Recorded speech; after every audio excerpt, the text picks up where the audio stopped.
When we were together last year, we talked about our planned expansion to the village of Capairo, which is located in the Cambia district in the very northern part of Sierra Leone. Capairo has almost no infrastructure, so our first project was to construct a community center that can be used for a variety of purposes. We were pleased when the community responded to our plans by donating additional labor and building materials. As a result, the community center is much larger and more permanent. In fact, the local UMC pastor in Cambia is planning to conduct church services in the facility, which will also serve as a base of operations for a future medical outreach team to the village. Africa Uplifted was also able to provide much-needed repairs to one of the water wells in Capairo using funds donated by the well service at Centennial UMC in Roseville, Minnesota. The chief of Capairo expressed his gratitude to us personally when we saw him in May. Back in Minocco, there have also been several exciting new developments. At the Doris Acton Community Health Center, an oversight board was formed in February, consisting of representatives from the local community, the Sierra Leone government, the United Methodist Church, and Africa Uplifted. This board now has management oversight responsibility for the facility, which is the first step in a long-term plan to transfer control and funding for this clinic to the people of Sierra Leone. As Doris Acton said in her video last year, our goal has always been to provide health care in the village that is affordable and self-sustaining. As you may know, the school in the village of Minocco runs only through 6th grade.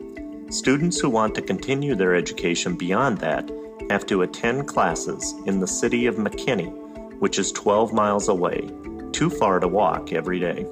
This means parents must not only come up with the money for their child's tuition, but also food and lodging. Needless to say, this is beyond the reach of most parents in Minocco and the surrounding villages.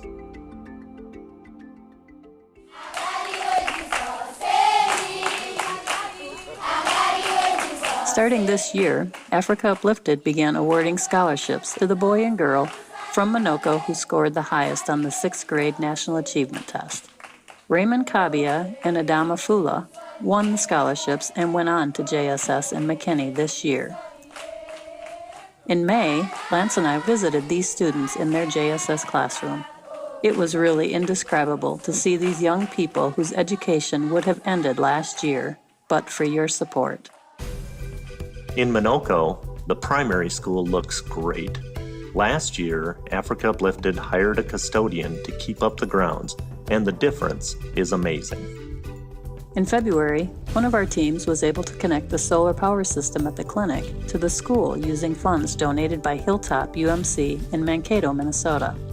As a result, these grade school kids got their first taste of Sesame Street and other educational videos.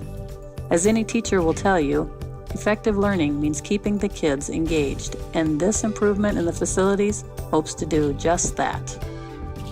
Another way to get kids excited about learning has been the implementation of a school garden. Using some small seed money, ground was cleared behind the school buildings and a variety of crops were planted as part of a school project. The harvest will be used at the school when available.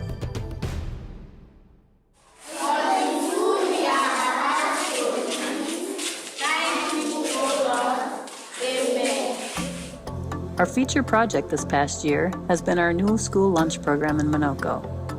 In August last year, Africa Uplifted constructed a kitchen and storage room at the school. Starting in September, we began serving lunch to 300 kids twice per week, every Tuesday and Thursday. All of the inputs are purchased or grown locally, and local women have been hired as our lunch ladies. Julie and I were recently in Sierra Leone and were able to assist with serving lunch one of the days.